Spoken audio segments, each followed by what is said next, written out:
Pune grand टूरच्या यशस्वी आयोजनानंतर आता 2032ला होणाऱ्या road world championship स्पर्धेचं यजमानपद पुण्याला मिळण्याची शक्यता आहे आणि त्यासाठी राज्य सरकारने 36.5 लाखांचं बोली शुल्कही लावलंय। जर ही बोली आपण जिंकली तर जागतिक सायकलिंग स्पर्धेचं आशियातलं पहिलं यजमानपद भारताला आणि त्यातही पुण्याला मिळेल आणि यामुळे किमान 100 देशातल्या 25 ते 30 कोटी क्रीडा रसिकांपर्यंत महाराष्ट्राची आणि पुण्याची क्रीडा संस्कृती पोहोचायला मदत होईल। तसंच पुण्याला गेटवे टू डेक्कन या संकल्पनेतून जागतिक सायकलिंगच्या नकाशावरही स्थान मिळेल। ही स्पर्धा पुणे जिल्ह्यातल्या 250 ते 280 किलोमीटर लांबीच्या रस्त्यांवर पार पडेल।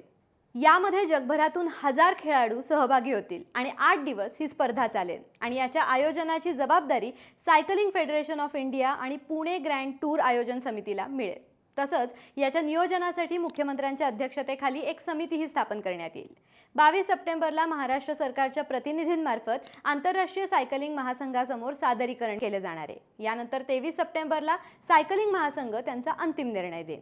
तसंच यातून 330 कोटी रुपयांहून अधिकचा महसूल गोळा होण्याची शक्यता असल्याची माहिती पुणे जिल्हा माहिती कार्यालयाने दिलेली आहे। त्यामुळे या स्पर्धेमुळे जागतिक नकाशावर पुण्याचं नाव पोचायला नक्कीच मदत होईल। तुर्तास इथेच थांबूया। अशाच इंटरेस्टिंग स्टोरीजसाठी पाहत रहा पुणे फर्स्ट।